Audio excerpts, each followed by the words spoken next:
Ramayan episode 14 योद्धा का मार्ग, राम की सुतीक्षण और ऋषि अगस्त्य से मुलाकात।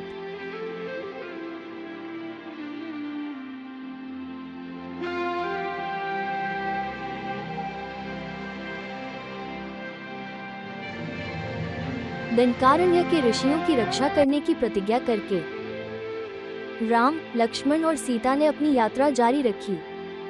उनका मार्ग उन्हें महान ऋषि सुतीक्षण के आश्रम तक ले गया।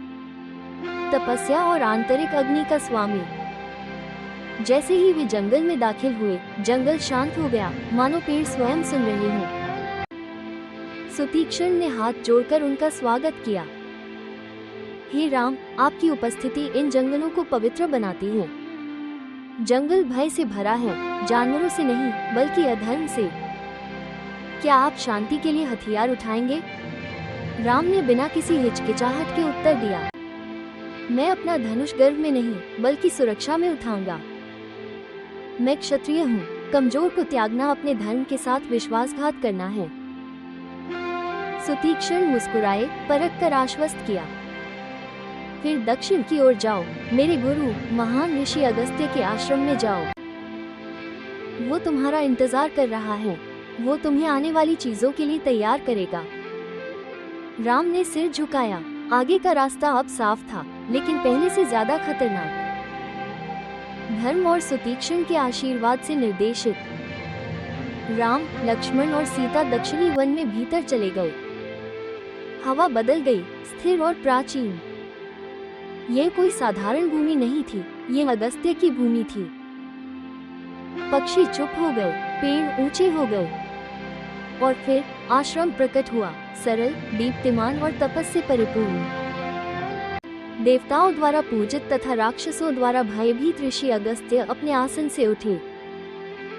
स्वागत है, हे राम, धर्म के रक्षक।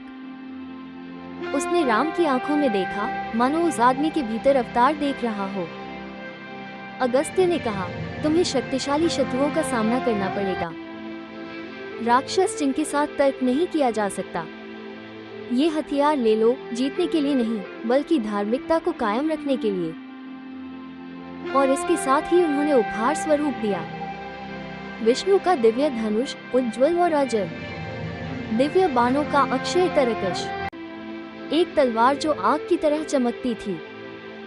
आवश्यकता पड़ने पर दिव्य मिसाइलों को बुलाने के मंत्र। राम ने उनका आदर पूर्वक स्वागत किया, गर्व से नहीं बल्कि मौन भाव से। मैं उनका उपयोग केवल सत्य की सेवा में करूंगा।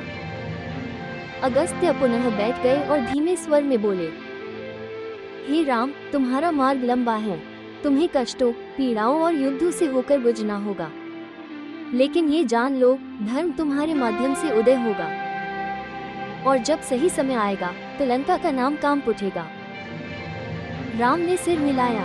सीता भी, जो अब तक चुप थी, अगस्त्य को श्रद्धा से देखने लगी, क्योंकि वो भी जानती थी कि निर्वासन की यात्रा समाप्त हो गई थी।